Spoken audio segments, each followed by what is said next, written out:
যারা 2027-এ মাধ্যমিক দিচ্ছ, ক্লাস 10-এ এখন পড়ছো, তোমাদের বেশিরভাগ জনের একটা কমপ্লেন থাকে বা অসুবিধা থাকে যে তড়িৎ চুম্বক যে চ্যাপ্টারটা রয়েছে তোমাদের ক্লাস 10-এর পশ্চিমবঙ্গ সরকারের যে বোর্ড WBBSC বোর্ডের, ওই তড়িৎ চুম্বক চ্যাপ্টারে পুরো অধ্যায়ের যে অঙ্কগুলো রয়েছে, যে গাণিতিক সমস্যাগুলো রয়েছে, তোমাদের সেটা প্রবলেম হয় সলিউশন করতে। আমি তোমাদের সঙ্গে আজকে গাণিতিক সমস্যার সমাধানগুলো করব, আর তোমাদের যাতে হেল্প হয় তার চেষ্টা করব। তোমরা আমার সঙ্গে থাকো আর একটু একটু করে প্র্যাকটিস করো, তাহলে আশা করি তোমাদের গাণিতিক সমস্যার সমাধান সব কিছু হয়ে যাবে। এবং ভিডিওটা হয়তো একটু স্লো হবে, একটু বুঝিয়ে বুঝিয়ে করবো, আর তোমরা চাইলে একটু ফাস্ট করে দেখে নিও। ওকে, চলো আমি গাণিতিক সমস্যার সমাধান করব ক্লাস 10-এর তড়িৎ চ্যাপ্টারে গাণিতিক সমস্যার সমাধান করবো। তার জন্য আমাদেরকে যে কতগুলো ফর্মুলা জানতে হবে সেগুলো একটু তোমাদেরকে বলছি।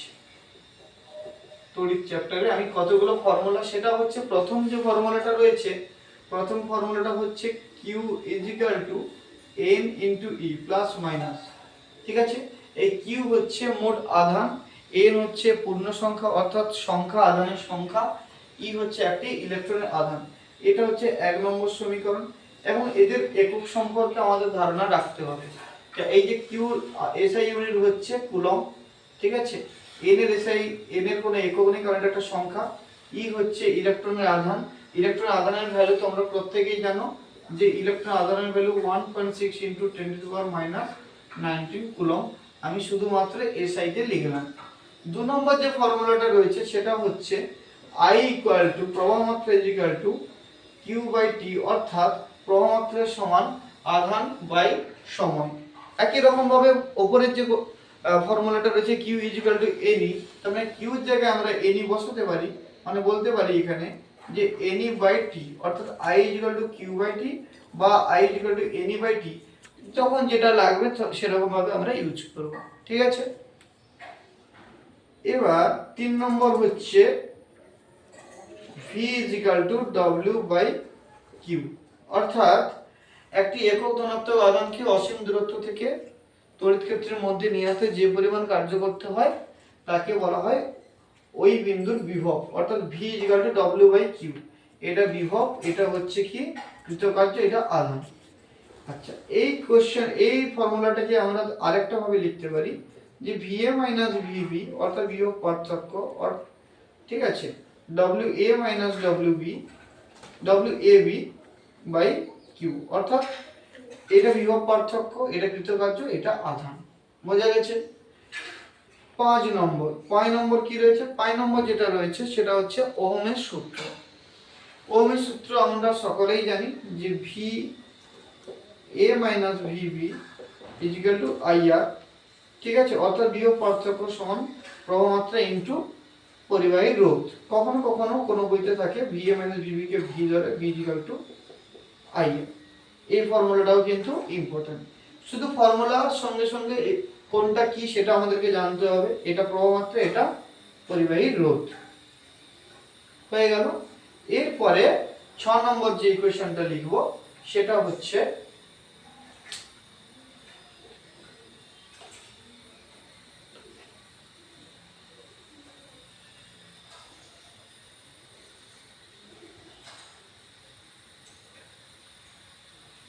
রোধ কোন কোন বিষয়ের উপর নির্ভর করে, অর্থাৎ R = ρL/A। এটা 6 নম্বর ইকুয়েশন লিখছি।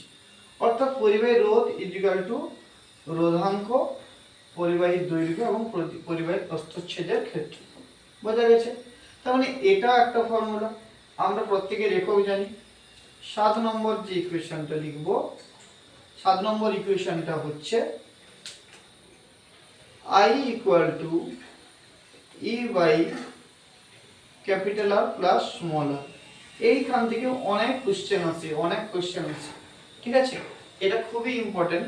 এটা কোষের তড়িৎচালক বল, এটা পরিবাহীর প্রবাহ মাত্রা, এটা হচ্ছে পরিবাহীর বাহ্যিক রোধ, এবং এটা হচ্ছে তো যে আমরা কোষটা ব্যবহার করব তার আভ্যন্তরীণ রোধ।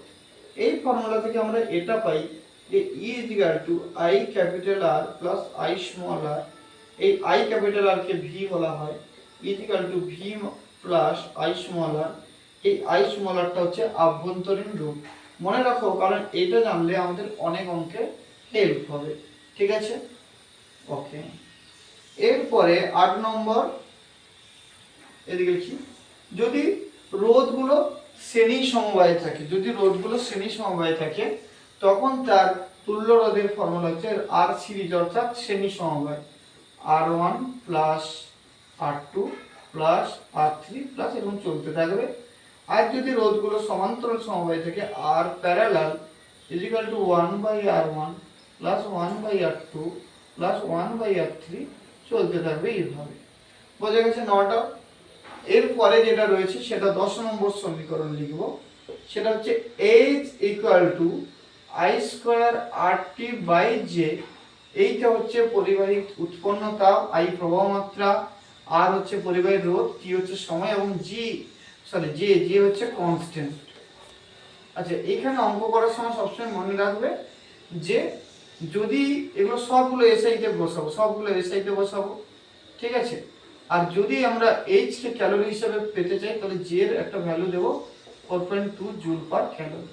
ঠিক আছে, এটা আপাতত দেখে রাখো, যখন আমি অঙ্ক করব এই কনসেপ্ট ক্লিয়ার হয়ে যাবে। ঠিক আছে, 11 নম্বর হচ্ছে পাওয়ার ইজিক্যাল টু ভিআই, বিভব প্রভেদ এবং প্রবাহ মাত্রা। এখান থেকে একটা ফর্মুলা পাবো যে R equal to V square by P. R equal to V, এখান থেকে প্রচুর অঙ্ক এসেছে, প্রচুর অঙ্ক। আরো একটা লাস্ট যে সমীকরণটা লিখবো, যে সমীকরণটা থেকে তোমাদের অঙ্ক সচরাচর আসে না, তবু কখনো কখনো যদি চলে আসে সেটা চেক করার জন্য, সেটা হচ্ছে 13 number, RT equal to R0 into 1 plus alpha delta T. ঠিক আছে, এই এতগুলো সমীকরণ যদি তোমরা মোটামুটি জেনে নিতে পারো তাহলে তড়িৎ চ্যাপ্টারে যে অঙ্কগুলো করব সেগুলো করতে ইজি হবে।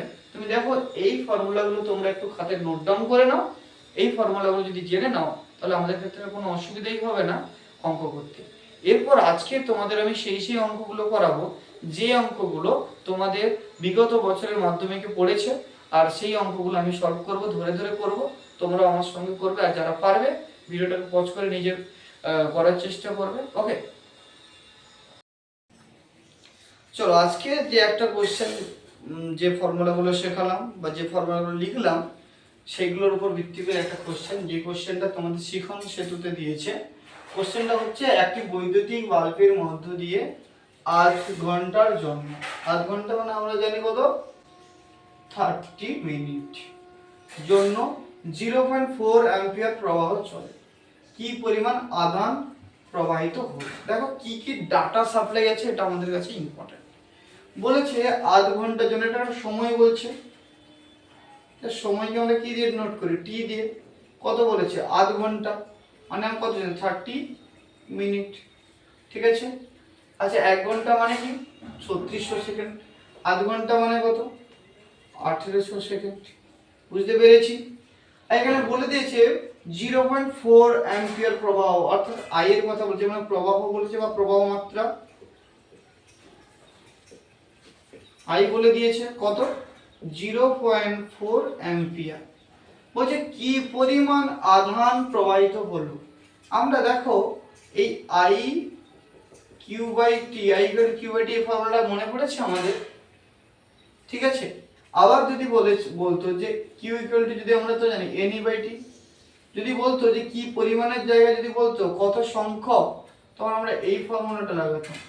যেহেতু কি পরিমাণ, আমাদেরকে কিউটাই ফাইন্ড করতে হবে, আধানের পরিমাণ।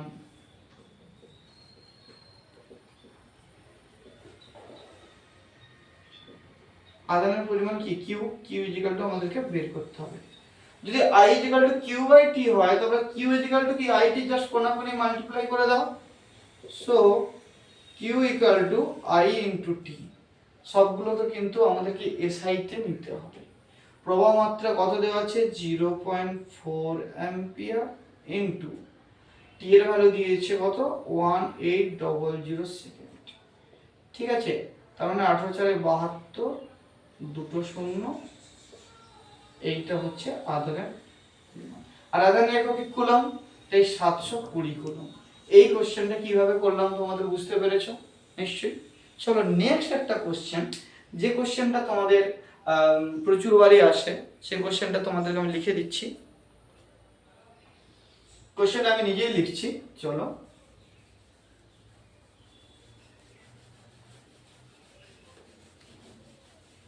কোশ্চেনটা এমনই হলো যে 1 কুলম্ব আধানের মধ্যে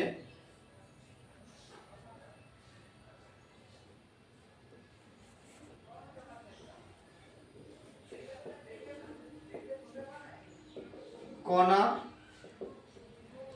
সংখ্যা কত? অর্থাৎ 1 কুলম্ব আধানের মধ্যে আমাদেরকে আগে আবারও বলছি, এখানে দেখো ডাটাটা কণার সংখ্যা নির্ণয় করতে বলছে, মানে n ফাইন্ড করতে বলছে। ওই একই ফর্মুলা ধরো, I = q/t, আবার কি জানি ne/t, কারণ q = ne জানি, কণার সংখ্যা মানে n ফাইন্ড করতে বলছে, ঠিক আছে। আবার কি জানি যে 1 কুলম্ব মানে আধানের কথা বলে দিয়েছে, অর্থাৎ q = ne ফর্মুলাটা ইউজ করলে এটা q দেওয়া আছে আর n দেওয়া q দেওয়া আছে, n ফাইন্ড করতে হবে। আর অলরেডি আমরা e এর ভ্যালু জানি, e এর ভ্যালু কত। আচ্ছা এখানে একটু সাপ্লাই লিখে দেই, সাপ্লাই ডাটা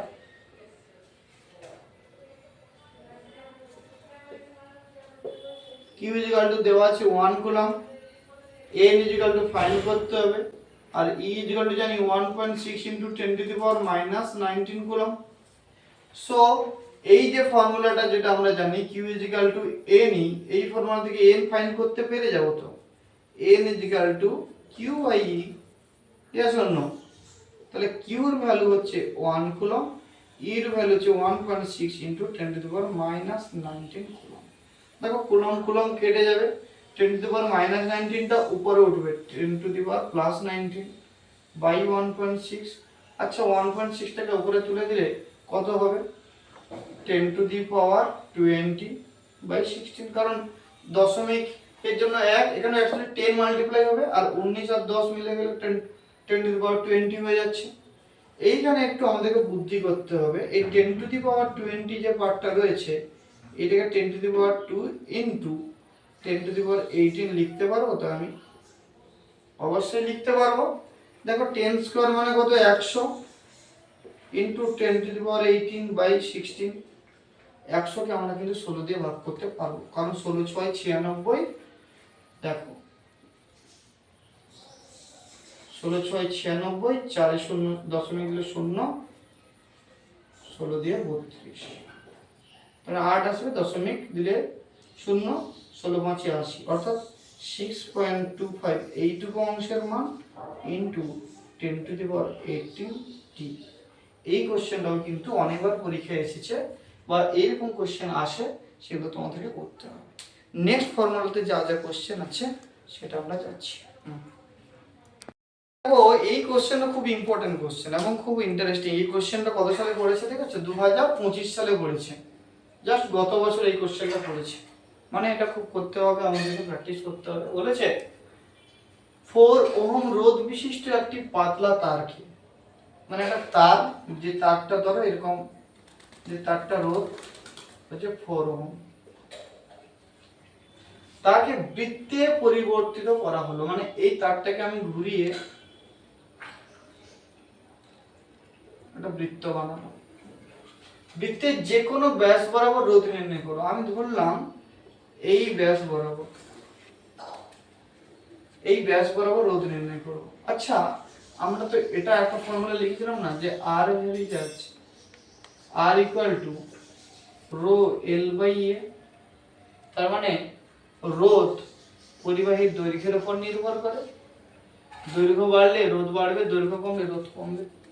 দেখো এই টোটাল রোধটাকে দুটো ভাগে ভাগ হয়ে গেছে। টোটাল কত ছিল? 4 ওহম, কিন্তু এখানে ব্যাস বরাবর দুটো ভাগে ভাগ হয়েছে। এই দিকটা তাহলে 2 ওহম হবে, এই দিকটা 2 ওহম হবে।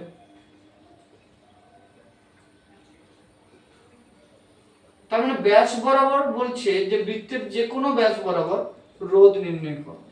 তাহলে এই ব্যাস বরাবর রোধ কত হচ্ছে সেটা আমাদেরকে নির্ণয় করতে হবে। দেখো আমরা শ্রেণী সমবায় বা সমান্তরাল সমবায় আমরা বুঝি কি করে জানো? শ্রেণী সমবায় বুঝতে পারি পরপর পরপর পরপর থাকবে রোধগুলো, কিন্তু সমান্তরাল সমবায় বুঝতে পারবো কোন একটা লুপে স্টার্টিং পয়েন্ট, মানে লুপগুলির